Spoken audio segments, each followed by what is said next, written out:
அலைக்கும் வரஹ்மத்துல்லாஹி வபரகாத்துஹு. அன்பான சகோதரர்களே, சுன்னத் ஜமாத்தின் சார்பாக பார்வையாளராக அமர்ந்திருக்கும் வாலண்டியர்ஸை தவிர வேறு யாரும் நிற்கக்கூடாது. இந்த பார்வையாளர்கள் 150 பேரை கணக்கு பிரகாரம் அது டோக்கன் கொடுத்து உள்ளே உட்கார வச்சுருங்க. யாரும் நிற்கக்கூடாது. வாலண்டியர்ஸ் ஒரு ஓரமாக நின்றுக்கலாம். பாக்கி இருக்கிறவங்க எல்லாரும் உட்காரணும், யாரும் நிற்கக்கூடாது.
அஸ்ஸலாமு அலைக்கும் வரஹ்மத்துல்லாஹ்.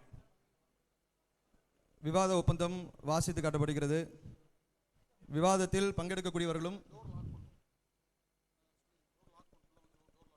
விவாதத்தில் பங்கு பெறக்கூடியவர்களும் பார்வையாளர்களும் விவாத ஒப்பந்தத்தில் வாசிக்கப்படக்கூடிய விஷயங்களை கவனத்தோடு கேட்கும்படி கேட்டுக்கொள்கிறோம்.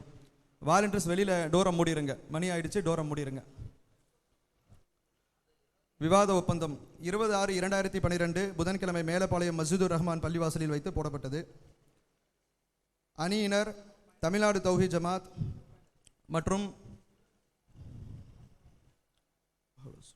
அஹ்லு சுன்னத்துல் ஜமாத், ஜமாஅத்துல் உலமா விலாயத்து தமிழ்நாடு அல் ஹிந்த், அஹ்லு சுன்னத்துல் ஜமாத், ஜமாத்துல் உலமா சபை, தூத்துக்குடி மாநகர ஜமாத்துல் உலமா சபை, இவர்கள் இரு தரப்பினருக்கு மத்தியிலே கையெழுத்தான விவாத ஒப்பந்தம். இடம் தூத்துக்குடியில் ஒரு அரங்கம். விவாத நாள் 2012 செப்டம்பர் 29, 30 சனி ஞாயிறு. விவாத அமர்வின் கால அளவு காலை 10 மணி முதல் மதியம் 1 மணி வரை விவாதம் நடைபெறும். மதியம் 1 முதல் 2:30 வரை லுஹரு தொழுகை மற்றும் சாப்பாடு இடைவேளை. பகல் 2:30 மணி முதல் 5 மணி வரை விவாதம் தொடரும். மாலை 5 மணி முதல் 7 மணி வரை அசர் மகரிபு தொழுகைக்கான இடைவேளை. மாலை 7 மணி முதல் 9 வரை விவாதம் நடைபெறும். இன்றைய விவாத நேரம் முடிவு நேரம் 9. விவாத செலவு அரங்கம், ஒளி அமைப்பு, தண்ணீர், டைம் பீஸ், ஜெனரேட்டர் மற்றும் 2 தரப்பும் சமமாக பயன்படுத்தும் செலவுகளை இரு தரப்பினரும் சமமாக பகிர்ந்து கொள்வது. அரங்க ஏற்பாடு செய்வதற்கும் விவாதத்திற்காக இரு தரப்பினரும் பொதுவாக செய்ய வேண்டிய வேலைகளுக்கும் இரு தரப்பிலும் தலா 3 நபர் கொண்ட குழு நியமிக்கப்படுகிறது. இரு தரப்பிலும் பரஸ்பரம் எழுத்தில் ஒப்புக்கொண்ட செலவுகள் மாத்திரமே சமமாக பகிர்ந்து கொள்ளப்படும். இரு தரப்பினரின் கடிதத்துடன் காவல்துறையின் அனுமதி பெறுவதும் இக்குழுவின் பொறுப்பாகும். குழு உறுப்பினர்கள் 23/6/2012 அன்றுக்குள் இரு தரப்பாரும் அரங்க குழு ஏற்பாட்டாளர்கள் யார் யார் என்பதை பரஸ்பரம் கொடுத்துவிட வேண்டும். அஸ்ஸலாமு அலைக்கும் வரஹ்மத்துல்லாஹி வபரகாத்துஹு. 5 பார்வையாளர்கள். 1. ஒவ்வொரு தரப்பிலும் தலா 150 நபர்கள் வீதம் 300 நபர்கள் மாத்திரம் பார்வையாளர்களாக அனுமதிக்கப்படுவார்கள். ஒவ்வொரு அமர்வு தொடங்குவதற்கு 10 நிமிடங்களுக்கு முன்பாகவே இருக்கையில் அமர வேண்டும். விவாதத்தின் ஒவ்வொரு அமர்வும் முடிந்து 5 நிமிடங்கள் கழித்து அரங்கை விட்டு வெளியில் செல்ல வேண்டும். அமர்வின் இடையில் வெளியே செல்பவர்கள் அந்த அமர்வு முடியும் வரை எக்காரணம் கொண்டும் அரங்கினுள் அனுமதிக்கப்பட மாட்டார். அரங்கினுள் செல்போன், வாக்மேன், ஒலி பதிவு கருவிகள் எதுவும் பயன்படுத்தக்கூடாது. விவாதம் தொடங்கிய பின் இருக்கையை விட்டு எழுவதோ, பிறரிடம் பேசுவதோ, விவாதத்தில் குறுக்கிடுவதோ, கருத்து சொல்வதோ, சப்தமிடுவதோ, துண்டு சீட்டு கொடுப்பதோ, பிரசுரங்கள் விநியோகிப்பதோ அரங்கின் உள்ளேயும் வெளியேயும் கூடாது. மீறுபவர்கள் வெளியேற்றப்படுவதோடு கண்டிப்பாக இறுதி வரை அரங்கினுள் அனுமதிக்கப்பட மாட்டார்கள். ஒவ்வொரு தரப்பின் பார்வையாளர்களும் அவர்கள் அமர்வதற்கு தனித்தனியாக இடம் ஒதுக்கப்படும். ஒவ்வொரு பின் வாலண்டரிஸ் தனித்தனியாக செயல்படுவார்கள். 7 தனித்தனி பொறுப்புகள். தத்தமது அணியின் பார்வையாளர்கள், அறிஞர்கள், வாலண்டரிஸ், கண்காணிப்பாளர் ஆகியோரின் உணவு, தண்ணீர் போன்ற தேவைகளுக்கு அந்தந்த அணியினரே பொறுப்பாவார்கள். Wall poster, notice, flex, TV, பத்திரிகை விளம்பரங்கள் கூடாது.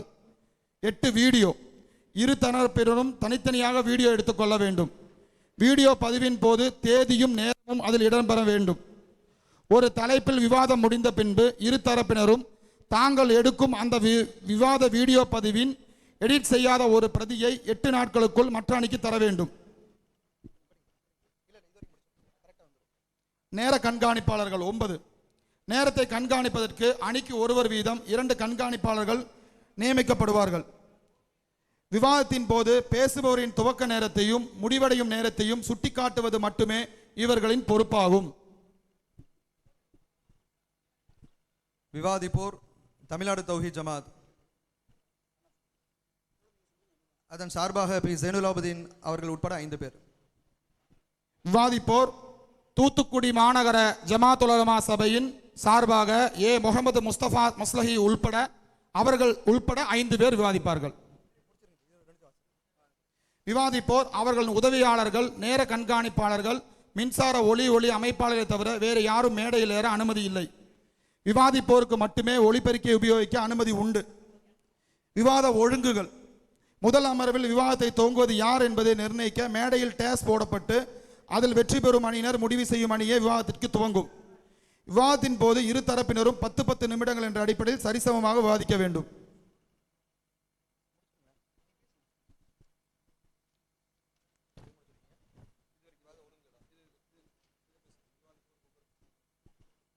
விவாதிப்போருக்கு ஒவ்வொரு 10 நிமிடங்களுக்கு இடையில் 5 நிமிடங்கள் இடைவெளி வழங்கப்படும். விவாதத்தின் இறுதியில் இரு தரப்பினரும் 15 நிமிடங்கள் தங்களது வாதங்களை தொகுத்து வழங்க வேண்டும். இந்த தொகுப்புரையில் புது ஆதாரங்களையோ வாதங்களையோ எடுத்து வைக்க அனுமதி இல்லை. விவாதத்தின் போது இரு தரப்பினரும் பொதுமக்களை நோக்கியே பேச வேண்டும். தரக்குறைவான வார்த்தைகள், தனிநபர் விமர்சனங்கள், கேலி கிண்டல் போன்றவை இருக்கக்கூடாது. விவாத அடிப்படை. திருக்குரான் மற்றும் ஆதாரபூர்வமான நபிமொழி அடிப்படையிலேயே விவாதம் அமைய வேண்டும். அறிவிப்பாளர்களை பற்றி எடை போடுவதற்கே தவிர மற்ற எதற்கும் எந்த அறிஞரின் கூற்றும் சான்றாக ஏற்றுக்கொள்ளப்பட மாட்டாது. ஒரு ஹதீஸில் சர்ச்சை ஏற்பட்டால் அதில் தீர்வு கண்ட பிறகே அந்த ஹதீஸின் அடிப்படையில் வாதத்தை வைக்க வேண்டும். மூல நூல்களிலிருந்தே மட்டுமே ஆதாரம் காட்ட வேண்டும். அவை அச்சுப்பிரதியாகவோ மென்பொருள் பிரிண்ட் அவுட் பிரதியாகவோ இருக்கலாம். மாற்று அணியினர் கேட்கும்போது அவற்றை காண்பிக்க வேண்டும். ஒவ்வொரு தரப்பினரும் வாதத்தின் போது எடுத்து வைக்கும் வாதங்களுக்கும் ஆதாரங்களுக்கு மட்டுமே பொறுப்பாளி ஆவார்கள். ஒரு தரப்பினர் எடுத்து வைக்கும் விஷயத்தை நிரூபித்து முடித்த பின்னரே அத்தரப்பினர் அடுத்த விஷயங்களுக்கு செல்ல வேண்டும். பொதுவானவை. ஒப்பந்த விதிகளை மாற்றுவதற்கோ திருத்துவதற்கோ எதையும் சேர்ப்பதற்கோ நீக்குவதற்கோ இரு தரப்பினரும் எவருக்கும் அதிகாரம் இல்லை. இரு தரப்பினரும் ப்ரொஜெக்டர், ஸ்கோப், கரும்பலகை ஆகியவற்றை பயன்படுத்திக் கொள்ளலாம். விவாதம் நடைபெறும் மண்டபத்தின் உள்ளே அல்லது வெளியே எந்த விளம்பரமும் செய்யக்கூடாது. ஆன்லைனில் நேரடி ஒளிபரப்பு செய்யும் போது கருத்துக்களோ விமர்சனங்களோ இல்லாமல் விவாதத்தை மட்டும் ஒளிபரப்பலாம். மண்டபத்தின் உள்ளே அல்லது வெளியே விவாதத்தை தவிர வேறு எதையும் எந்த தரப்பினரும் செய்யக்கூடாது. தலைப்பு: புனித குர்ஆனில் எழுத்து பிழைகளா?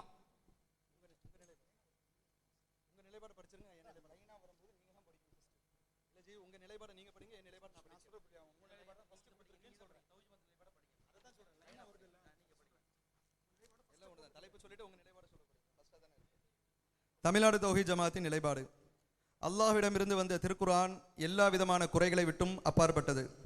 அது வானவர் ஜிப்ரீல் அலைஹிஸ்ஸலாம் அவர்கள் மூலமாக ஓசை வடிவில் இறை தூதர் முஹம்மது நபி ஸல்லல்லாஹு அலைஹி வஸல்லம் அவர்களுக்கு அருளப்பட்டது. அதில் எவ்விதமான குறைகளும் பிழைகளும் இல்லை. மனித எழுத்தர்கள் பிரதி எடுக்கும்போது அதில் சில எழுத்து பிழைகள் நிகழ்ந்துள்ளன.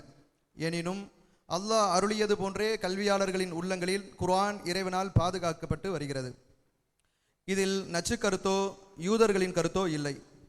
குர்ஆனை கேவலப்படுத்துவதும் அல்ல. யூத நச்சு கருத்துகளையும் குர்ஆனை கேவலப்படுத்தும் கருத்துகளையும் தமிழ்நாடு தௌஹீத் ஜமாத் ஒருபோதும் சொல்வதில்லை. எதிர்த்தரப்பின் அறிஞர்கள்தான் குர்ஆனுக்கு எதிரான நச்சு கருத்துகளையும் யூத கருத்துகளையும் முஸ்லிம்களின் ஈமானை பறிக்கக்கூடிய மாபெரும் விஷம கருத்துகளையும் குர்ஆனை கேவலப்படுத்தும் கருத்துக்களையும் கூறி குர்ஆனை இழிவுபடுத்துகின்றனர், முஸ்லிம்களின் ஈமானை பறிக்கவும் செய்கின்றனர் என்பது எங்களின் நிலைப்பாடாகும். தூத்துக்குடி மாநகர ஜமாத் உலமா சபையின் நிலைப்பாடு, பிஜே அவர்களின் திருக்குர்ஆன் தர்ஜுமாவில் புனித குர்ஆனில் எழுத்துப்பிழைகள் உள்ளதாக பிஜே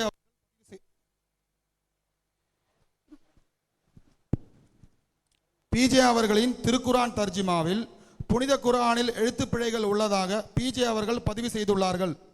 திருக்குர்ஆனில் எழுத்துப்பிழைகள் இருக்கின்றது என்ற நச்சு கருத்தையும் யூத கருத்தையும் தமிழ்நாடு தௌஹீத் ஜமாத்தினரும் ஏற்று ஒத்துக்கொண்டுள்ளார்கள்.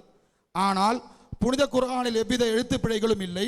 எழுத்துப்பிழைகள் உள்ளதாக கூறுவது குர்ஆனை கேவலப்படுத்துவது மட்டுமல்ல, அதை எழுதிய எழுத்தர்களையும் சேர்த்து கேவலப்படுத்தியும் குர்ஆனுக்கு முரணாகவும் பிஜேவும் டிஎன்டிஜே அறிஞர்களும் பல தவறான யூத நச்ச கருத்துக்களையும் கூறி இஸ்லாமியர்களின் ஈமானை பறிக்கக்கூடிய மாபெரும் விஷம கருத்துக்களை பரப்பி வருகிறார் என்பது எங்களின் நிலைப்பாடாகும்.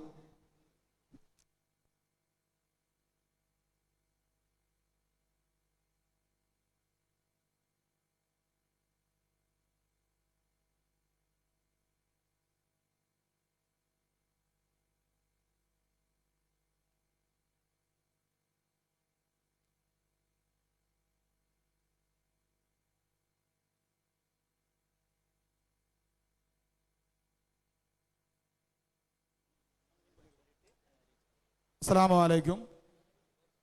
அந்த டோரை க்ளோஸ் பண்ணுங்க.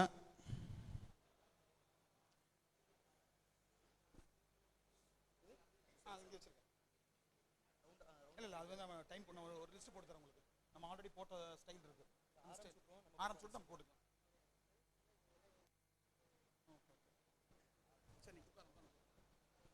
பின்ன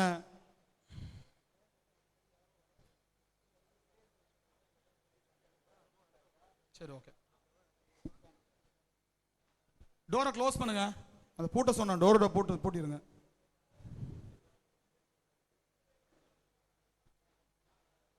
வாலண்டியர்ஸ் அந்த டோரை க்ளோஸ் பண்ணிடுங்க. டைம் முடிஞ்சிருச்சு, க்ளோஸ் பண்ணிடுங்க.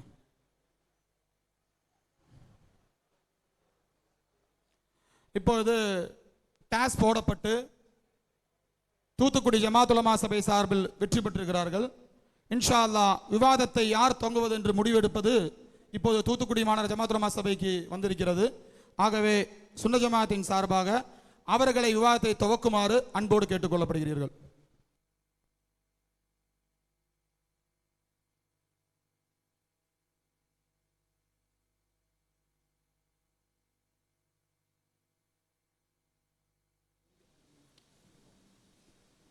இப்பொழுது நேரம் 10:16, 10:20க்கு இன்ஷா அல்லாஹ் தமிழ்நாடு தௌஹீத் ஜமாத்தினர் விவாதத்தை ஆரம்பிக்கலாம்.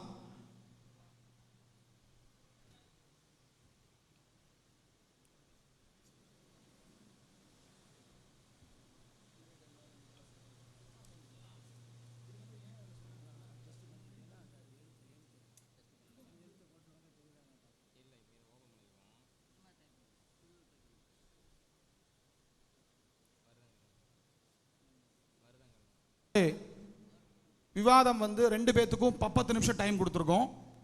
9 நிமிஷம் ஆகும்போது ஒரு சின்ன பெல் அடிக்கப்படும், 10 நிமிஷத்துக்கு ஒரு பெரிய பெல் அடிக்கப்படும். அது கணக்கு வச்சுங்க.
السلام عليكم ورحمة الله وبركاته. إن الحمد لله نحمده ونستعينه ونستغفره ونعوذ بالله من شرور أنفسنا ومن سيئات أعمالنا. من يهده الله فلا مضل له ومن يضلله فلا هادي له. وأشهد أن لا إله إلا الله وحده لا شريك له وأشهد أن محمدا عبده ورسوله. அன்பார்ந்த சகோதரர்களே, திருக்குரானில் எழுத்து பிழைகளா என்ற தலைப்பிலே விவாதம் துவங்கியிருக்கின்றது. இந்த தலைப்பு தொடர்பான நாம் என்ன கூறுகிறோம் என்பதை பற்றி, குர்ஆனில் உண்மையிலே எழுத்து பிழைகள் உள்ளதா, அது பற்றி நம்முடைய கருத்து என்ன என்பது விவாத ஒப்பந்தத்திலேயே மிக தெளிவாக குறிப்பிடப்பட்டுள்ளது. அதில் நாம் என்ன சொல்லியிருக்கிறோம்? அல்லாஹ்விடமிருந்து வந்த திருக்குர்ஆன் எல்லா விதமான குறைகளை விட்டும் அப்பாற்பட்டது. அது ஜிப்ரீல் அலைஹிஸ்ஸலாம் அவர்கள் மூலமாக ஓசை வடிவில் நபிகள் நாயகம் ஸல்லல்லாஹு அலைஹி வஸல்லம் அவர்களுக்கு அருளப்பட்டது. அதில் எவ்விதமான குறைகளோ பிழைகளோ கிடையாது. மனித எழுத்தர்கள் அல்லாஹ்வின் தூதருக்கு அருளப்பட்ட அந்த திருமறை குர்ஆனை, ஒளி வடிவத்தில் அமைந்த அந்த திருமறை குர்ஆனை பிரதி எடுத்து எழுதும்போது அதில் சில எழுத்து பிழைகள் நிகழ்ந்துள்ளன. இருந்தாலும் எழுத்து பிழைகளில், அவர்களுடைய எழுத்துக்களில் சில பிழைகள் இருந்தாலும், அல்லாஹ் திருமறை குர்ஆனை ஓசை வடிவில் எவ்வாறு நபிகள் நாயகத்துக்கு அருளினானோ அப்படித்தான் கல்வியாளர்களுடைய உள்ளங்களில் பாதுகாக்கப்பட்டுள்ளது.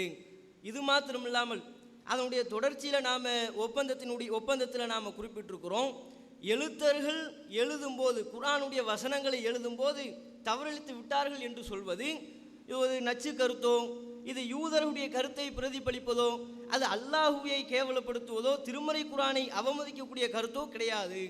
இவ்வளவு தெளிவாக நாம் நம்முடைய விவாத ஒப்பந்தத்தில் குறிப்பிட்டிருக்கிறோம். இதனுடைய சாராம்சம் என்ன? நாம் என்ன சொல்லியிருக்கிறோம்? ஒப்பந்தத்தினுடைய துவக்கத்தில் அல்லாஹ் நபிகள் நாயகத்துக்கு எந்த குர்ஆனை அருளியிருக்கிறானோ அதில் எந்த விதமான பிழைகளும் கிடையாது, அது அனைத்து விதமான பிழைகளிலிருந்தும் நீங்கியது, அப்பாற்பட்டது என்று ஒப்பந்தத்தில் நாம் குறிப்பிட்டிருக்கிறோம். ஏன் அப்படி அல்லாஹ் வழங்கிய குர்ஆனில் பிழைகள் இல்லைன்னு சொல்கிறோம்? அதை மனிதர்கள், இறைவன் நபிகள் நாயகத்துக்கு வழங்கியிருக்கிற குர்ஆன் ஓசை வடிவில் தான் அருளப்பட்டது. ஓசை வடிவில் அருளப்பட்டிருக்கிற அந்த குர்ஆனில் எந்த விதமான தப்பும் இல்லை. மனித எழுத்தர்கள் நபிகள் நாயகத்துக்கு அருளப்பட்ட குர்ஆனுடைய அந்த ஓசை வடிவில் உள்ளதை எழுத்து வடிவிற்கு மாற்றும் போது அதில் தான் சில பிழைகள் ஏற்பட்டிருக்குது. அல்லாஹ் வழங்கியதில் எந்த விதமான பிழைகளும் கிடையாது, மனித எழுத்தர்கள் அதை எழுதும் போது தான் பிழை செய்திருக்கிறார்கள் என்று மிக தெளிவாக இந்த தவறுகள் யாவும் மனிதர்களை சார்ந்தது என்று ஒப்பந்தத்தில் நாம் குறிப்பிட்டிருக்கிறோம். இதில் கூறப்பட்டிருக்கிற அத்தனை விதமான கருத்துக்களையும் இன்ஷா அல்லாஹ் ஆதாரங்களோடு நாம் உறுதியாக நிரூபிப்போம். இதில் நாம் முதன்மையாக நிரூபிக்க வேண்டிய விஷயம் என்ன?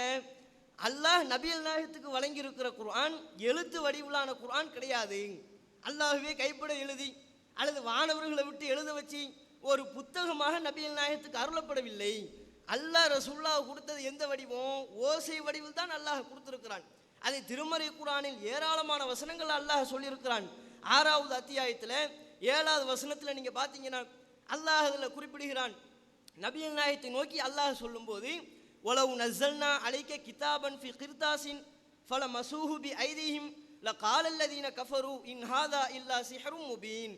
அதாவது அல்லாஹ் சொல்கிறான் நபிகள் நாயகத்தை நோக்கி, இந்த குர்ஆனை உமக்கு நாம் பேப்பரிலே அருள் இருப்போமேயானால் அந்த இணை மறுப்பாளர்கள் தங்களுடைய கரத்தால் தொட்டு பார்த்தாலும் தெளிவான சூனியம் என்று தான் கூறுவார்கள், குர்ஆனை நம்ப மாட்டாங்க. அல்லாஹ் இதில் சொல்லக்கூடிய வாசகம் என்ன? இந்த குர்ஆனை உமக்கு பேப்பரில் தந்திருந்தாலும் அதை நம்ப மாட்டார்கள் என்று சொல்வதிலிருந்து, பேப்பராக நபிகள் நாயகத்துக்கு கொடுக்கல, ஒரு புத்தகம் வானகத்திலிருந்து அல்லாவின் புறத்திலிருந்து நபிகள் நாயகத்துக்கு கொடுக்கப்படலை, எழுத்து வடிவில் தான் கொடுக்கப்பட்டது என்பது இந்த வசனத்திலிருந்து விளங்குது. இன்னும் திருமறை குர்ஆனில் பார்க்குறோம், சூரத்து நிசா 4வது அத்தியாயத்தில் 153வது வசனம், நபிகள் நாயகம் ஸல்லல்லாஹு அலைஹி வஸல்லம் அவர்கள் தாம் வாழ்ந்த காலத்தில் உள்ள மக்களுக்கு எனக்கு இறைவனின் புறத்திலிருந்து செய்திகள் வருகின்றது என்று சொல்கிறாங்க. இவ்வாறு சொல்லும்போது தான் அந்த இணை மறுப்பாளர்களும் வேதமுடையவர்களும் கேட்குறாங்க. அது அல்லாஹ் சொல்லி காட்டுறான், எஸ் அலுக்க அஹ்லுல் கிதாப் அன் துனஸில அலைஹிம் கிதாபம் மினஸ் ஸமா. வேதக்காரர்கள் உங்களிடத்தில் கேட்குறார்கள், வானத்திலிருந்து நீ ஒரு புத்தகத்தையே கொண்டு வந்திருக்க கூடாதா? நபிகள் நாயகம் அந்த மக்களுக்கு சொல்லக்கூடிய கருத்து என்ன? எனக்கு இறைவனின் புறத்திலிருந்து செய்திகள் வருதுங்கிறாங்க. அதை கமெண்ட் பண்ணும்போது யூதர்களும் இணை மறுப்பாளர்களும் சொல்றாங்க, இறைவனின் புறத்திலிருந்து செய்தி வருதுன்னு சொல்றீங்களே, ஒரு புத்தகமா எங்க கண்ணில் காட்டினா என்ன, அங்கிருந்து ஒரு புத்தகத்தை இறக்கி அதை எங்களிடத்துல காண்பித்தால் என்ன என்று கேட்கிறாங்க. அப்ப அவர்கள் கேட்பதிலிருந்தும் என்ன விளங்குது? இறைவனின் புறத்திலிருந்து நபிகள் நாயகத்திற்கு அருளப்பட்ட அந்த வேதம் புத்தக வடிவில் அருளப்படவில்லை. அப்ப புத்தக வடிவில் அருளப்படலைன்னா எப்படி அருளப்பட்டது? அதையும் சந்தேகத்திற்கு இடமில்லாத வகையில திருமறை குர்ஆன்லயே அல்லாஹ் தெளிவுபடுத்துறான். பக்ராங்கிற 2வது அத்தியாயத்துல 97வது வசனத்தில் அல்லாஹ் சொல்லும்போது, மன் கான அதுவல்லி ஜிப்ரீல, இந்த ஜிப்ரீல் இருக்கிறாரே, இன்னஹு நஸ்ஸலஹு அலா கல்பிக்க பிஇذنில்லாஹி, திருமறை குர்ஆனை அல்லாஹ்வுடைய அனுமதியோடு உங்களுடைய உள்ளத்தில் இவர் இறக்கி இருக்கிறார். நான் புத்தகமா உனக்கு தரல, குர்ஆனுடைய அத்தனை வார்த்தைகளையும், குர்ஆன் என்று எதை நம்ம சொல்றோமோ அவைகள் அனைத்தும் உம்முடைய உள்ளத்துல தான் நான் இறக்கி இருக்கிறேன், ஜிப்ரீல் தான் உம்முடைய உள்ளத்தில் இறக்கினார் என்று அந்த வசனத்துல சொல்றான். அதே போல சூரத்து ஷுஆராங்கிற அத்தியாயத்துல 194வது வசனத்தில் நஸல பிஹி ரூஹுல் அமீன், நஸல பிஹி ரூஹுல் அமீன் அலா கல்பிக்க, நம்பிக்கைக்குரிய ரூஹான இந்த ஜிப்ரீல் உம்முடைய உள்ளத்தில் இந்த திருமறை குர்ஆனை இறக்கினார். அப்ப இத்தனை வசனங்களும் சொல்லக்கூடியது என்ன? அல்லாஹ்வின் புறத்திலிருந்து ரசூலுல்லாஹ்வுக்கு வந்தது எது? குர்ஆன் அருளப்பட்டது. ரசூலுல்லாஹ்வுடைய உள்ளத்தில் தான் அருளப்பட்டது, ஓசை வடிவில் தான் அருளப்பட்டது. நபிகள் நாயகம் குர்ஆன், ஜிப்ரீல் அலைஹிஸ்ஸலாம் அவர்கள் குர்ஆனுடைய வசனங்கள் அனைத்தையும் நபிகள் நாயகத்துக்கு ஓதி காண்பிப்பார்கள். அதை நபிகள் நாயகம் ஓதிக்குவாங்க. அது ரசூலுல்லாஹ்வுடைய உள்ளத்துல இறக்கப்படும், பாதுகாக்கப்படும். அப்படியே அல்லாஹ் குர்ஆன்ல சொல்றான். நபிகள் நாயகம் ஸல்லல்லாஹு அலைஹி வஸல்லம் அவங்க ஜிப்ரீல் அவர்கள் மூலமாக குர்ஆன் அருளப்படும் போது துவக்கத்தில் நாவை வேக வேகமாக அசைத்திருக்கிறார்கள். அதை அல்லாஹ் சொல்றான், லா துஹர்ரிக் பிஹி லிசானக லி தஅஜல பிஹி, இது இந்த குர்ஆனில் அவசரப்படுவதற்காக உமது நாவை நீ அசைக்க வேண்டாம். இன்ன அலைனா ஜம்அஹு வ குர்ஆனஹு, அதை உம்முடைய உள்ளத்தில் ஒன்று திரட்டுவதும் அதை ஓத வைப்பதும் நம்மை சார்ந்தது. ஃபஇதா கரஅனாஹு ஃபத்தபி குர்ஆனா, நாம் அந்த குர்ஆனை ஓதும்போது நீரும் அதை பின்தொடர்ந்து ஓதுவீராக. இப்போ இத்தனை வசனங்கள் இருந்தும் நமக்கு விளங்கக்கூடிய கருத்து என்ன? அல்லாஹ் ரசூலுல்லாஹ் கொடுத்த குர்ஆன் புத்தக வடிவிலான குர்ஆன் கிடையாது. எழுத்து வடிவில் அல்லாஹ் குர்ஆனை கொடுக்கல, ஓசை வடிவில் தான் நபிகள் நாயகத்துக்கு கொடுத்தான். நாங்க என்ன சொல்றோம்? நாங்கள் எதை உறுதியாக நம்புகிறோம்? அல்லாஹ் நபிகள் நாயகத்துக்கு எந்த குர்ஆனை கொடுத்தானோ ஓசை வடிவில் அல்லாஹ் குர்ஆனை கொடுத்தானே, அதுல எந்த விதமான பிழைகளும் கிடையாது, எந்த விதமான தவறுகளும் கிடையாது. அனைத்து விதமான தவறுகளை விட்டும் அல்லாஹ் நபிகள் நாயகத்துக்கு வழங்கிய குர்ஆன் நீங்கியது, எல்லா விதமான தவறுகளை விட்டும் நீங்கியது என்று நாங்கள் உறுதியாக நம்புறோம். ஆனா அது மனிதர்கள் பிரதி எடுத்துக்குவாங்களே தங்களுடைய வசதிக்கு, மனனம் செய்வதற்கு, ஏனைய மக்களுக்கு போதனை செய்வதற்காக. அதை பிரதி எடுக்கும் போது மனிதர்கள் சில வார்த்தைகளை தவறாக எழுதியிருக்கிறார்கள், அதிலையும் நாங்கள் உறுதியாக இருக்கிறோம். ஆனால் மனிதர்கள் எடுத்தெழுதிய அந்த தவறு இருக்குதே, இது அல்லாஹ்வை சாராது, இது அல்லாஹ்வுடைய குர்ஆனை அவமதிப்பதாக ஆகாது, அல்லாஹ்வுடைய அவனுடைய கண்ணியத்திற்கு களங்கம் கற்பிப்பதாக ஆகாது என்று சொல்றோம். இது நீங்க இன்னொன்னே விளங்கணும். நாம மனிதர்கள் எடுத்தெழுதியதுல பிழை இருக்குதுன்னு சொல்றோமே, கண்மூடித்தனமா சொல்றோமா, சும்மா சுய கற்பனையின் அடிப்படையில் சொல்றோமா? கண்கூடாக பார்க்கிறோம். பிழைனா எதுங்க பிழை? பிழையினுடைய வரை விளக்கணத்தை நீங்க முதல்ல புரிஞ்சுக்கங்க, உங்களுடைய சிந்தனையை கொண்டு வாங்க. அல்லாஹ் வழங்கிய ஓசை ஒன்று இருக்குமே, அந்த ஓசை வடிவத்திற்கு மாற்றமான முறையில் எழுத்து இருக்குமே, ஆனால் அது பிழை. ஓசை ஒன்றாக இருக்குது, படிக்கும்போது பார்க்குறோம் எழுத்து வேறு மாதிரி இருக்குது, இவ்வாறு இருக்குமே ஆனால் அது பிழை. அதே போன்று எழுதுவதற்கென்று சில சட்டங்கள் இருக்கும், சில அடிப்படை விதிகள் இருக்கும், அந்த எழுத்து விதிகளுக்கு மாற்றமாக இருந்தால் அது பிழை. இப்போ என்ன பார்க்குறோம்? கண்கூட நம்ம மனிதர்கள் எழுதிய அந்த குர்ஆனுடைய வாசகங்களை பிரதி எடுத்து மனிதர்கள் எழுதியிருக்கிறார்களே, அதில் பிழை இருக்கு என்பதை நாம் எப்படி சொல்கிறோம்?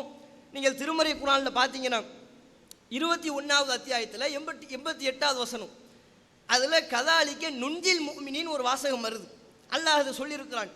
உலக முஸ்லிம்கள் அத்தனை பேர்களும் நுஞ்சில் முஃமினின் தான் ஓதிட்டு இருக்கிறோம். நுஞ்சி அப்படின்னு 2 நூன், முதல்ல ஒரு நூனு, அதுக்கப்புறம் இன்னன்னா வச்சுள்ள ஒரு நூன், நுஞ்சில் முஃமினின் நம்ம ஓதிட்டு இருக்கிறோம். ஆனால் எழுத்துல நம்ம எப்படி இருக்கு? நம்முடைய கையில் உள்ள பிரதிகள், மனிதர்கள் எழுதிய அந்த எழுத்து பிரதியை பார்க்குறோம், நுஜில் முஃமினின் எழுதியிருக்கிறாங்க, அந்த நூனை விட்டுருக்குறாங்க. நுஜில் முஃமினின் தான் எழுத்துல இருக்குது, ஆனால் யாரும் நுஜில் முஃமினின் எழுதுவதே கிடையாது. அத்தனை முஸ்லிம்களும் தொழுகையிலும் சரி, இன்னபிற சமயத்திலும் சரி நூனை வச்சு தான் ஓதுறோம். அந்த நூனை எப்படி போட்டிருக்கிறாங்க? பொடிசா மேலே போட்டிருக்கிறாங்க. அப்போ பொடிசா மேலே போட்டு அதுக்கு என்ன அர்த்தம்?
ஒமா தௌஃபீகி இல்லா பில்லா.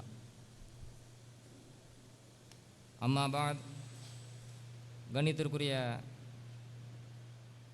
அல்லாஹின் நல்லடியார்களே, இஸ்லாமிய சகோதரர்களே, பெரியோர்களே, உலமா பெருமக்களே, குர்ஆனில் எழுத்துப்பிழை இருக்கிறதா என்கிற ஒரு விஷயத்தை விவாத பொருளாக வைத்து, குர்ஆனில் எழுத்துப்பிழைகள் இல்லை, குர்ஆனில் எழுத்துப்பிழை இருக்கிறது என்று யார் சொல்கிறார்களோ அது யூத கருத்து, அது நச்சு கருத்து என்கிற விஷயத்தை நிலைநாட்டுவதற்காகத்தான் இந்த விவாதத்தில் நாங்கள் பங்கெடுத்திருக்கின்றோம். குர்ஆன் என்பது அல்லாஹ் சுப்ஹானஹு தஆலா இந்த சமுதாயத்திற்கு வழிகாட்டியாக இறக்கியது மட்டுமல்ல, கியாமத்து நாள் வரை வர இருக்கிற அத்தனை மக்களுக்கும் ஒரு வழிகாட்டியாக அல்லாஹு தஆலா இந்த குர்ஆனை ஆக்கியிருக்கின்றான். இந்த குர்ஆனுக்கு பிறகு ஒரு வேதம் அல்ல, இதுதான் இறுதி வேதம்.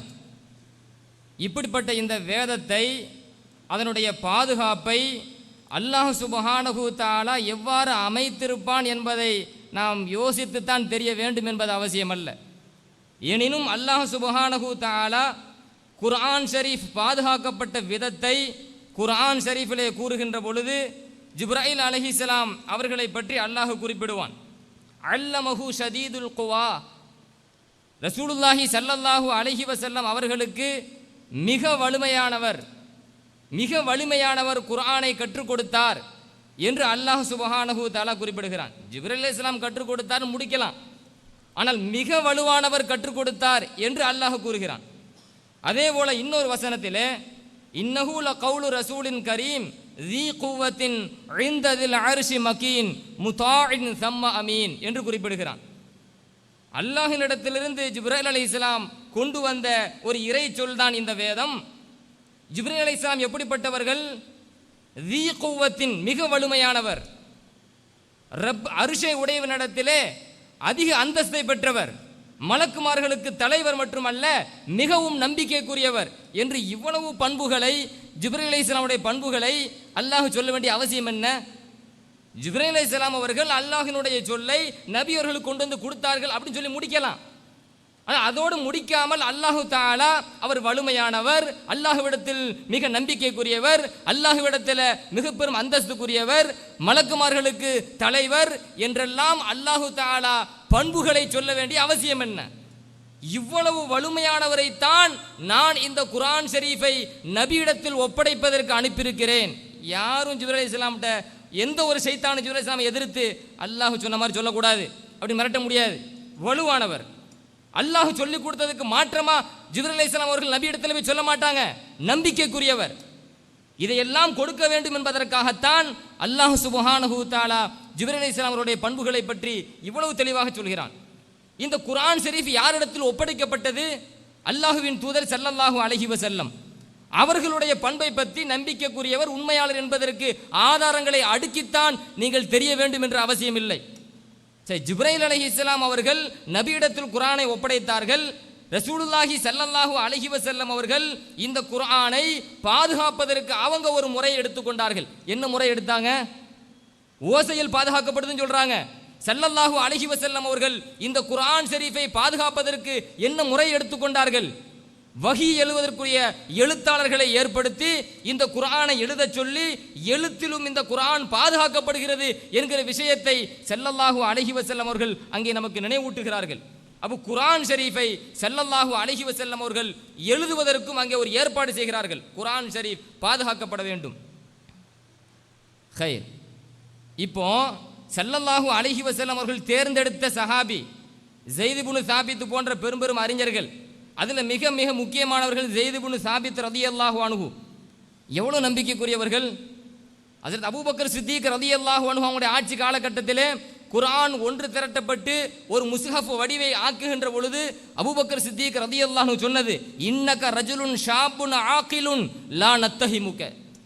ஸைத் அவர்களே, இன்னக ரஜுலுன் ஷாபுன் ஆகிலுன், நீங்க துடிப்புள்ள இளைஞர், நீங்க அறிஞர் மட்டுமல்ல, லா நத்தஹிமுக, உங்களை நாங்கள் ஒரு காலம் சந்தேகம் கொள்ள மாட்டோம், நீங்கள் சாதாரணவர்களா?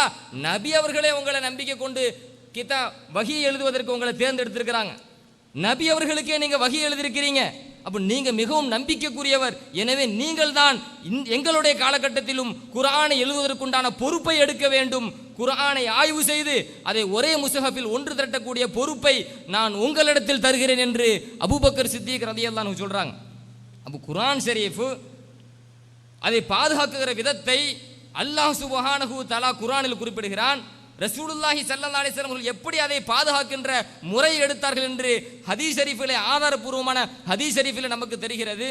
இப்போ விஷயம் என்ன? எழுத்து வடிவில் குர்ஆன் வந்திருக்கிறது. இந்த எழுத்து வடிவு குர்ஆனா இல்லையா? இப்போ அதுதான் பேச்சு. அல்லாஹ்விடத்திலிருந்து குர்ஆன் ஓசையில் வந்ததா புத்தகமாக வந்ததா அது விவாதம் அல்ல. ஆயத்துகளை நிறைய ஆயத்துகளை சொன்னார்கள். உங்களிடத்தில் நாங்கள் கிதாபாக தந்திருந்தால் அதிலும் இந்த மக்கள் என்ன செஞ்சிருப்பாங்க? நம்பியிருக்க மாட்டாங்க. அதே போல ஜிப்ரீல் அலைஹிஸ்ஸலாம் அவர்கள் தான் உங்களுடைய உள்ளத்திலே இதை இறக்கினார் என்று ஒரு வசனத்தை ஓதுறாங்க. ரூஹுல் அமீன் அவர்கள் தான் உங்களுடைய கல்வியிலே இந்த வசனத்தை இறக்கினார் வசனத்தை ஓதுறாங்க. சில வசனங்கள்லாம் ஓதி காட்டுறாங்க. இதையெல்லாம் வைத்துக்கொண்டு அப்போ குர்ஆன் ஓசை வடிவில் தான் வந்தது. இப்போ நம்ம தலைப்பு அதுவல்ல. குர்ஆன் ஓசை வடிவில் வந்துச்சா புத்தகமாக வந்துச்சான்னு சொல்லி இப்போ நம்ம அது சம்பந்தமாக விவாதம் பண்ணல. எழுதப்பட்ட குர்ஆன், அந்த எழுதப்பட்ட குர்ஆனில் எழுத்து பிழை இருக்கிறதா அதை ஒழுங்கான முறையில் நீங்க நிரூபிக்கணும். எழுதப்பட்ட குர்ஆனில் எழுத்து பிழை இருக்கிறதா? இது சாதாரணமான விஷயம் அல்ல. இது என்ன சொல்றாங்க அப்படின்னு சொன்னா, எழுதப்பட்ட குர்ஆன்ல எழுத்து பிழை இருக்குன்னு சொல்றது நச்சு கருத்து இல்லையா, அது யூத கருத்தும் இல்லையா, இது நல்ல மூமினுடைய கருத்தான். இதுவரைக்கும் யாராச்சும் ஒரு மூமின் அதை சொன்னாரா? முதல்ல இந்த கருத்தை சொன்னது யஹூதி தாங்க. முதல்ல குர்ஆனில் எழுத்துப்பிழை இருக்கிறது என்ற கருத்தை சொன்னது ஒரு யஹூதி தான். இது தெளிவான முறையில் ஆதாரம் இருக்கிறது. மட்டுமல்ல, இவங்க எதையெல்லாம் குர்ஆன்ல சாட்டு போட்டிருக்காங்களோ எழுத்து பிழை இருக்கிறது என்று சொல்லி அதையெல்லாம் பிழை என்று சொன்னது யஹூதி தான். அதையெல்லாம் பிழை என்று சொன்னது யஹூதி தான். அப்ப இது யஹூதியினுடைய கருத்து இல்லை என்று இங்கே உங்களிடத்தில் சொன்னாலும் அது யஹூதியினுடைய கருத்து தான் என்பதை நாங்கள் ஆதாரமாக நிரூபிக்கிறோம். கேட்ட தரம். அப்போ குர்ஆனில் எழுத்து பிழை இருக்கிறது என்பது யூத கருத்து தான், நச்சு கருத்து தான். சரி, குர்ஆனில் பிழை இருக்கிறது என்பதற்கு இவர்கள் எடுத்து வைக்கக்கூடிய ஆதாரம் என்ன? அதை நம்ம நடுநிலையா பார்க்கணும். ரொம்ப வேடிக்கையா இருக்கும். குர்ஆன்ல எழுத்து பிழை இருக்குது அப்படின்னு சொன்னா அதுக்கு ஒழுங்கான முறையில் ஆதாரத்தை சமர்ப்பிக்கணும். அதை விட்டு போட்டு குர்ஆன் என்பது ஓசையில் வந்ததா புத்தகமாக வந்ததா அது விஷயமா அடிக்கிட்டு போறாங்க. குர்ஆன் எழுதப்பட்ட குர்ஆனில் எழுத்தர்கள் சஹாபாக்கள் எழுதிய அந்த எழுதப்பட்ட குர்ஆனில் பிழை இருக்கிறதா என்பதற்கு என்ன ஆதாரத்தை வைத்தீர்கள்? ஒரு ஆதாரம் வைக்கல. இவங்க வைக்கக்கூடிய ஆதாரம் என்ன தெரியுமா? ரொம்ப யோசித்து பார்த்தாலே ரொம்ப சிரிப்பாக தான் இருக்கும். ஒரு விஷயத்தை சொல்லிடுறேன், இவங்க வைக்கக்கூடிய முறையை சொல்றேன். சத்திய கருத்துக்களை சொல்லிக்கொண்டே அந்த சத்திய கருத்தை அசத்திய கருத்தோட கலந்துருவாங்க. சத்திய கருத்தை அசத்திய கருத்தோட கலந்து சத்திய கருத்தை மறைத்து அசத்தியத்தை நிலைநாட்டுறாங்க. இது நடக்குது.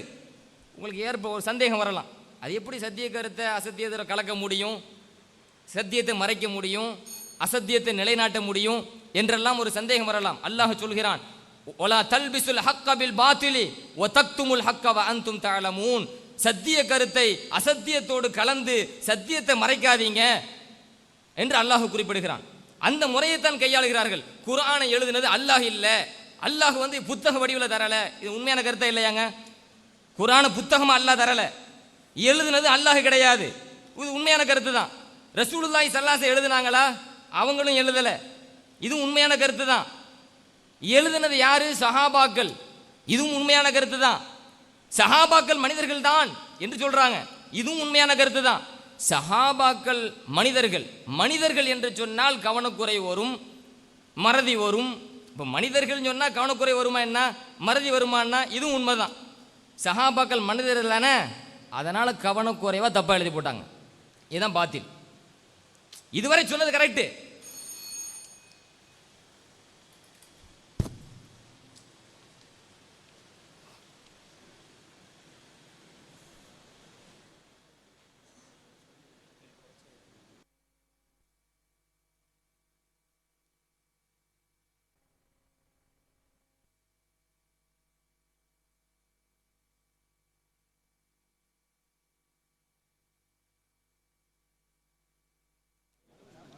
அஸ்ஸலாமு அலைக்கும் வரஹ்மத்துல்லாஹி வபரகாத்துஹு. அன்பிற்குரிய சகோதரர்களே, சகோதரர் அவர்கள் பேசும்போது குரானில் எழுத்து பிரதிகளில் தவறு இருக்கிறது என்ற நம்முடைய வாதத்துக்கு எந்த ஆதாரத்தையும் இவர்கள் வைக்கவில்லை, சத்தியத்தோடு அசத்தியத்தை கலக்கிறார்கள் என்ற ஒரு குற்றச்சாட்டை வைத்தார்கள். ஆனால் அவர் ஒரு தடவை தான் நம்ம பேசியிருக்கிறோம், அதை அவர் சரியாக கவனிக்கலை. இந்த பேச்சினுடைய இறுதியில் ஒரு உதாரணத்தை நம்ம சொன்னோம். திருமறை குரானில் கதாலிக்க நுஞ்சி என்று நம்ம படிக்கிறோம், ஆனால் அதை எழுதும்போது நுஜி என்று எழுதியிருக்கிறார்கள். 2 நூன்களில் ஒரு நூனை தான் வைத்திருக்கிறார்கள், 2வது நூனை வைக்கவில்லை, எழுத்தில் போடவில்லை. இது எழுத்தர்கள் செய்த தவறு. யாருமே நுஜி என்று நாம் படிப்பதில்லை, நுஞ்சி என்று தான் படிக்கிறோம் என்று அழுத்தமாக திருத்தமாக சொல்லியும் தப்புங்கிறதுக்கு என்ன ஆதாரம்? ஆதாரம் இல்லாமல் சொல்றீங்கன்னு இவ்வளவு மக்களை வைத்துக்கொண்டு இவர்கள் பேசுவது ஆச்சரியமாக இருக்கிறது. அடுத்து சொன்னாங்க, எழுத்து பிரச்சனையா, இது குரான் ஓசை வடிவில் வந்ததா எழுத்து வடிவில் வந்ததா, இது பிரச்சனை இல்லை, இது தலைப்பில்லை அப்படின்னு சொன்னாங்க. அவங்க பேசும்போது ஆரம்பத்தில் என்ன பண்ணாருன்னா, அல்லமஹு ஷதீதுல் குவா, மிக வலிமையானவர் இந்த குரானை முஹம்மது நபி ஸல்லல்லாஹு அலைஹி வஸல்லம் அவர்களுக்கு கொடுத்தார். தி குவத்தின் இந்த தில் அரிசில் மகீன், அரிசினிடத்தில் வலிமையானவர் ஜிப்ரீல் இந்த குரானை முஹம்மது ஸல்லல்லாஹு அவர்களுக்கு கொடுத்தார் அப்படின்னு பீடிகை போட்டார்.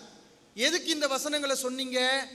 இந்த வசனங்களை எல்லாம் நீங்கள் சொன்னால் ஜிப்ரீல் நபி ஸல்லல்லாஹு அலைஹி அவங்களுக்கு குரானை கொண்டு வந்து கொடுத்தார், குரான் பாதுகாக்கப்பட்டிருக்கிறது என்ற வாதத்தை நீங்கள் வைத்தீர்கள்.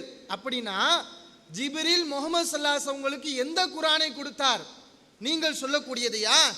நீங்கள் சொல்லக்கூடியது எழுத்துல எந்த தப்பும் இல்லை என்று சொல்கிறீர்கள். அதற்கு ஆதாரமாக இந்த வசனத்தை காட்டுகிறீர்கள். இந்த வசனத்தின் அடிப்படையில் இன்றைக்கு நாம் வைத்திருக்கக்கூடிய இந்த எழுத்து பிரதிகளைத்தான் முஹம்மது நபி ஸல்லல்லாஹு அலைஹி அவர்களுக்கு ஜிப்ரீல் கொண்டு வந்து கொடுத்தாரா? அப்ப யாரு சம்பந்தம் இல்லாம பேசுறா? நீங்க வாசிக்கக்கூடிய ஒரு வசனம் எழுத்தை பத்தி பேசல, அது ஓசை வடிவில் உள்ள குரானை பத்தி பேசுது. ஆனா நீங்க வைக்கக்கூடிய வாதம் எழுத்தை பத்தி வைத்துக் கொண்டிருக்கிறீர்கள். அப்ப சம்பந்தம் இல்லாமல் பேசுவது நீங்கள் தான். அடுத்து சகோதரர்களே, யூதனுடைய கருத்து என்று சொன்னார்கள். எழுத்திலே பிழை இருக்கிறது என்று சொல்வது யூதனுடைய கருத்து என்று சொன்னார்கள். நாங்க உங்கள்கிட்ட கேட்கிறோம், இது யூதனுடைய கருத்து என்றால் யூதன் எப்ப சொன்னான்? குரானுடைய எழுத்து பிரதிகளில் தவறு இருக்கிறது என்ற கருத்தை யூதன் எப்போது சொன்னான்? எந்த யூதன் சொன்னான்? அவன் எந்த புத்தகத்தில் சொல்லி இருக்கிறான்? எந்த நூல்ல இருந்து எடுத்து சொன்னான்? அதையெல்லாம் நீங்கள் தெளிவுபடுத்த வேண்டும். இப்ப பட்டியல் வரும், அந்த யூதனுக்கு முன்னாடி யாரெல்லாம் இந்த கருத்தை சொல்லி இருக்கிறா என்ற பட்டியலை நாங்கள் உதாரணமாக ஒன்றை உங்களுக்கு நாங்கள் சொல்லி காட்டுகிறோம். இமாம் பாக்கிலானி ஹிஜ்ரி 403வது வருடத்தில் இவர்கள் மரணிக்கிறார்கள். இந்த யூதன் பாக்கிலானி இமாமுக்கு முன்னாடி சொன்னானா, பாக்கிலானி இமாமுக்கு பின்னாடி சொன்னானா என்று பார்க்கணும். அப்பதான் பாக்கிலானி யூதனா இல்லையாங்கிறதை நீங்க தெளிவுபடுத்தணும். 403 இந்த பாக்கிலானி மௌத்தா போறாரு. அப்படின்னா 300 இவர் பிறந்திருக்கிறார், 300க்கு பின்னாடி பிறந்திருக்கிறார். இந்த இமாம் அல் இன்திசாருல் இல் குர்ஆன் அப்படின்னு ஒரு புக்கு தொகுத்திருக்கிறாங்க. அந்த புக்குடைய பேர் என்ன? குரானுக்கு எதிராக வைக்கக்கூடிய வாதங்களுக்கு பதிலடி கொடுப்பது. குரானுக்கு எதிராக சில பேர் தப்பான வாதங்களை வைக்கிறாங்க, அந்த வாதங்களுக்கெல்லாம் நாங்க பதில் தரப்போறோம் அப்படின்னு ஒரு புக்கு தொகுக்கிறார். அந்த புக்கில் எதிராளிகள் சொல்லக்கூடிய விமர்சனங்களுக்கு இமாம் பாக்கிலானி அவர்கள் பல பதில சொல்றாங்க. அதுல ஒரு பதில் என்ன தெரியுமா? நம்ம என்ன கொள்கையை சொல்றோமோ, இவர்கள் எந்த கருத்தை, யூதனுடைய கருத்து, எந்த கருத்து ஈமானை பறிக்கக்கூடிய கருத்து, நச்சு கருத்து என்று சொல்கிறார்களோ அந்த பதிலை, அந்த கருத்தை எதிராளிகளுடைய விமர்சனங்களுக்கு பதிலாக இமாம் பாக்கிலானி அவர்கள் கொடுக்கிறார்கள். ஒரு செய்தி, ஒரு ஹதீஸ் என்னன்னா, மசாஹிப் இப்னு அபி தாவூத் என்ற நூலில் இடம்பெற்றிருக்கிறது. குரான் தொகுக்கப்பட்ட பிறகு, குரான் எழுத்து வடிவில் எழுதப்பட்ட பிறகு உஸ்மான் ரலியல்லாஹு அவர்களிடத்தில் அந்த எழுத்து பிரதி எடுத்து காட்டப்படுகிறது. உஸ்மான் அவர்கள் அதை பார்த்துவிட்டு சொல்கிறார்கள், இன்ன ஃபீஹி லஹனன், இதிலே தவறுகள் இருக்கிறது, எழுத்துல சில தவறுகள் இருக்கிறது. வசு துகைமுகுல் அரபு பி அல்சினத்திஹா, அரபிகள் ஓதும் போது நாவுகளாக சரி செய்து ஓதி விடுவார்கள். எழுத்துல தப்பு இருந்தாலும் அரபிகள் அதை படிக்கும் போது, ஓதும் போது நாவுகள்ல சரி பண்ணி ஓதிடுவாங்க. எழுத்துல அந்த தப்பு இருக்கட்டும் என்று சொன்னதாக ஒரு தகவல் இருக்கு, ஒரு செய்தி இருக்கு. இந்த செய்தியை நம்ம ஏத்துக்கிற மாட்டோம். ஏன்னா அறிவிப்பாளர் தொடர் இதில் இது பலகீனமா இருக்குது. ஆனா இமாம் பாக்கிலானி அவர்கள் என்ன செய்கிறார்கள்னா இந்த செய்திக்கு பல வகையான பதிலை சொல்கிறார்கள். அதுல ஒரு பதில் நாம சொல்லக்கூடிய கருத்து. இன்னைக்கு தமிழ்நாடு தௌஹீத் ஜமாத் இந்த விவாதத்தில் எந்த கருத்தை சொல்கிறதோ அந்த கருத்தை பதிலாக அசத்தியத்துக்கு எதிரான சத்திய கருத்தாக இமாம் பாக்கிலானி அவர்கள் தன்னுடைய புத்தகத்திலே பதிவு செய்திருக்கிறார்கள். அவர்கள் என்ன சொல்கிறார்கள்? அன்னல் லஹனல்லதி அராதஹு உஸ்மான், உஸ்மான் தப்பு என்று சொன்னாரே, அவர் சொன்ன தப்பு என்ன தெரியுமா? ஹுவ கலத்துல் காத்திப், எழுத்தாளர் செய்த தவறு, அல்லாஹ் செய்த தவறல்ல, அது எழுத்தாளர் செய்த தவறு. மொழியும் போது சில வார்த்தைகள் வரும், உச்சரிப்பில் வரும். அந்த உச்சரிப்பில் வரக்கூடிய எழுத்துக்களை எழுத்திலே எழுத்தாளர் எழுதாமல் விட்டிருப்பார். அது மாதிரி எழுத்துல சில எழுத்துக்கள் வரும், குரானிலே இருக்கிறது. ஆனால் உச்சரிக்கும் போது அந்த எழுத்துக்களை நம்ம உச்சரிக்க மாட்டோம்.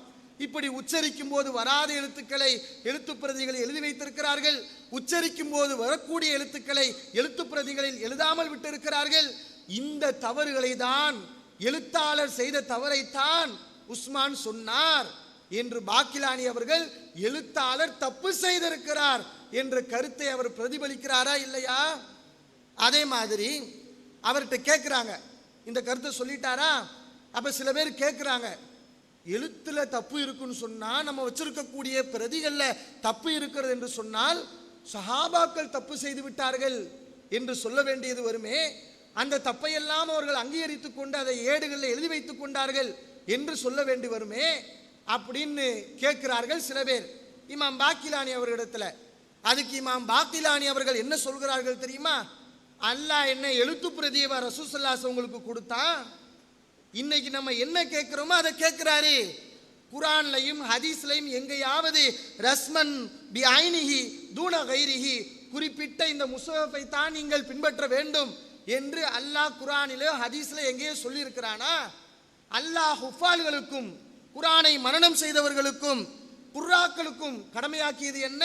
அல்லாஹ் எந்த வாசகத்தை நமக்கு சொன்னானோ அந்த வாசகத்தை கூட்டாமல், முன்னால் உள்ளதை பின்தள்ளி விடாமல், பின்னால் உள்ளதை முன்னால் கொண்டு வந்து விடாமல், அந்த வார்த்தைகளை நீக்கிவிட்டு கருத்தடிப்படையில் நம்முடைய இஷ்டத்துக்கு வார்த்தைகளை கொண்டு வந்து விடாமல் அதை முறையாக அடுத்தவர்களுக்கு சொல்ல வேண்டும். சொல்வதைத்தான் அல்லாஹ் கடமையாக்கினான். புத்தகத்தை அல்லாஹ் நமக்கு தரவில்லை, அந்த புத்தகத்தை தான் நீ ஃபாலோ பண்ண வேண்டும், இதுதான் தப்பே இல்லாதது என்று குரானிலோ ஹதீஸிலோ எங்கும் சொல்லப்படவில்லை என்று இமாம் பாக்கிலானி அவர்கள் சொல்லி இருக்கிறார்கள். இப்போ நம்ம கேட்குறோம், அந்த யூதன் பாக்கிலானிக்கு பின்னாடி சொன்னானா இது யூதனுடைய கருத்துனா பாக்கிலானி யூதனா? பாக்கிலானி ஈமானை விட்டு வெளியேறியவரா? அதை சொல்லுங்க. எது கேட்குறோம்? உங்களுடைய தர்ஜுமாக்கள் சேரு ஆலாமின் நுபலா இமாம் தஹபி எழுதின அந்த நூலில் பாக்கிலானி யாருன்னு சொல்லப்பட்டிருக்கு. பாக்கிலானி யார்? அல் இமாமுல் அல்லாமா, அல்லாமா அவர். அல் இமாம் வகான சிகத்தன் இமாமன் பாரியான், நல்ல தேர்ச்சி உள்ள மிகப்பெரிய தலைவராக பாக்கிலானி இருந்தார். கான உஹுல் முலக்கபு பி சைஃபி சுன்னா, மார்க்கத்தின் போர்வால், நபி வழியின் போர்வால் என்று பெயர் வைக்கப்பட்டவர். ஒல் இசானுல் உம்மா, சமுதாயத்தின் நாக்கு. யாரு? பாக்கிலானி சமுதாயத்தின் நாக்கா. அந்த நாக்கில் இருந்தா இப்படி வந்திருக்கிறது. அபூபக்கர் பாக்கிலானியை பற்றி அவர் காலி, அவர் ஒரு நீதிபதியாக இருந்திருக்கிறார், இப்படி தெளிவாக சொல்லப்பட்டிருக்கிறதே. அப்ப இந்த இமாம் யூதனா? அப்ப அடிப்படை இல்லாம பேசிக்கிட்டு இருக்கிறாங்க. என்ன செய்யறாங்க? குரான்ல தப்பு இருக்கு, நச்சுக்கருத்து ஈத கருத்துன்னு சொல்றாங்க. இதெல்லாம் ஒரு சாதாரண ஒரு விஷயம். எழுத்தர்கள் தவறு செய்தார்கள் என்று சொல்வது ஈமான பறிக்காதே, அதுக்கு அல்லாஹ்வுடைய வேதத்தை இழிவுபடுத்தாதே. இதெல்லாம் இமாம்கள் விளங்கி இருக்கிறார்கள், அறிவாளிகள் விளங்கி இருக்கிறார்கள். ஆனால் இவர்கள் விளங்காத காரணத்தினால தான் அவர்களே ஒரு வாதத்தை வைத்துக் கொண்டு அதற்கு மாற்றமாக பேசிக் கொண்டிருக்கிறார்கள். அப்ப இவர்கள் என்ன செய்யணும்? தெளிவுபடுத்தணும். இந்த யூதனுடைய ஆதாரத்தை நம்ம கேட்டோம், அது எந்த வருஷத்துல எங்க எப்போது சொன்னார் என்பதை அவர்கள் என்ன செய்யணும்? தெளிவுபடுத்த வேண்டும்.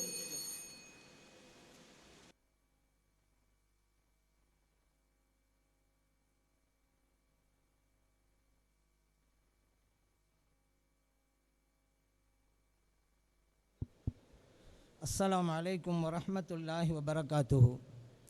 அல்ஹம்துலில்லாஹி ரப்பில் ஆலமீன் வஸ்ஸலாத்து வஸ்ஸலாமு அலா சய்யிதினா முஹம்மதின் வஅலா ஆலிஹி வஸஹ்பிஹி அஜ்மாஈன். வமா தௌஃபீகி இல்லா பில்லாஹ் லா ஹவ்ல வலா குவ்வத இல்லா பில்லாஹில் அலியில் அலீம். சுப்ஹானக லா இல்ம லனா இல்லா மா அல்லம்தனா இன்னக அன்தல் அலீமுல் ஹக்கீம். இங்கே வருகை புரிந்திருக்கின்ற கண்ணியத்திற்குரிய உலமா பெருமக்களே, அன்பார்ந்த பெரியோர்களே, இளைஞர்களே, புனிதமான நிகழ்வில் நம்மையெல்லாம் பங்கெடுக்க செய்து நல்லதை சொல்ல கேட்க வாய்ப்பளித்த எல்லாம் அல்ல இறைவனை போற்றி புகழ்ந்து எனதுரையை தொடங்குகின்றேன். எதிர்த்தரப்பில் அவங்களுடைய வாதத்தின் போது ஒரு விஷயம் சொன்னாங்க. இமாம் பாக்கில்லானி என்பவர் இப்படி சொல்லுகிறார் அப்படின்னாங்க. அதற்கு உஸ்மான் ரலியல்லாஹு அன்ஹு அவர் சம்பந்தப்பட்ட ஒரு விஷயத்தை சொல்லி அதுக்கு கருத்தாக இப்படி சொல்கிறாங்க. உஸ்மான் ரலியல்லாஹு அன்ஹு சம்பந்தப்பட்டது பலவீனமானது தான் என்று அவங்களே வாய்மொழியாக ஒப்புக்கொண்டாங்க. ஆனால் ஒப்பந்தத்தில் என்ன இருக்குது? எதுவுமே ஆதாரமாக வைப்பதாக இருந்தால் ஆதாரபூர்வமான விஷயத்தை தான் வைக்கணும் அப்படி ஒப்பந்தத்தில் இருக்குது. இவங்க பலவீனமானதை இங்கே வச்சிருக்கிறாங்க மன்றத்துக்கு. இது பாக்கில்லானி சொல்கிறார் என்று தானே வைத்தோம் என்று அவர்கள் வாதிட்டால் அடுத்தவர் சொல்கிறார் என்பதற்காக ஒரு பலவீனத்தை கொண்டு வரலாமா அப்படிங்கிறத அவங்க தெளிவுபடுத்தணும். நாங்களாக அவர் சொன்னார் தானே சொன்னோம். சரி, அடுத்தவர் சொல்கிறார் அப்படிங்கிற மேட்டு அடிப்படையில் பலவீனமானதை கொண்டு வரலாமா அப்படிங்கிறத இந்த அரங்கத்துக்கு அவங்க தெளிவுபடுத்தணும். அடுத்து பாக்கில்லானி சொன்னார் நாங்கள்ல, அவருடைய எந்த கித்தாபில் இதை சொன்னார் அந்த மூல நூலுடைய ஆதாரத்தை எங்களுக்கு காமிக்கணும். பாக்கில்லானி அவருடைய எந்த கித்தாபில் சொல்லியிருக்கிறாருன்னு மூல நூலை எங்களுக்கு காமிக்கணும். அடுத்து இவங்க ஒன்று சொன்னாங்க, இந்த குர்ஆனில் இருக்கக்கூடிய ஹதீஸில் இந்த நுஞ்சில் மூமினில் ஒரு நூனே கிடையாது, புதுசாக உருவாக்கியிருக்காங்க அப்படின்னு சொன்னாங்க.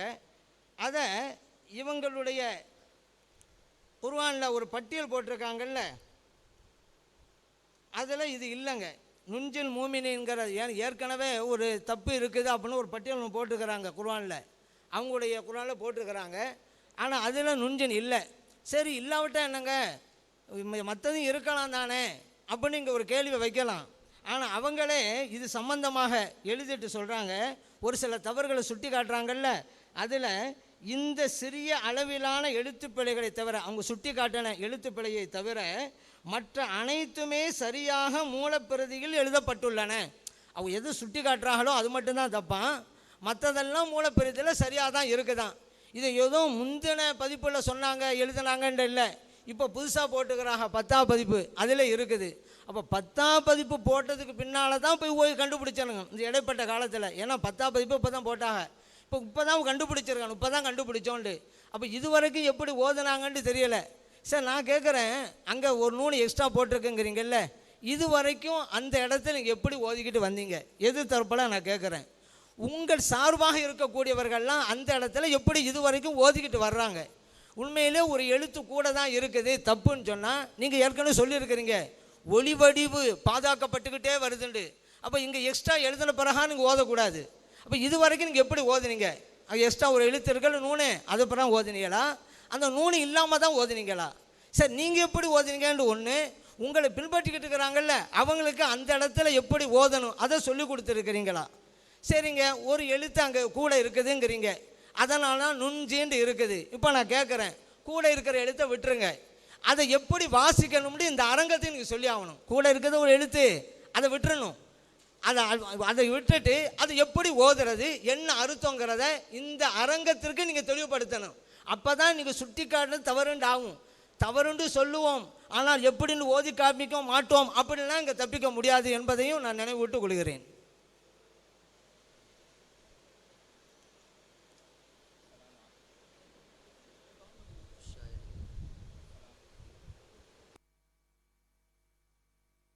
பாதுகாக்கப்படுகிறது, அந்த பாதுகாப்பினுடைய முறையை அல்லாஹ் எந்த அளவுக்கு உறுதிப்படுத்தியிருக்கிறான் என்பதற்கு சில வசனங்களை ஓதி காட்டினேன்.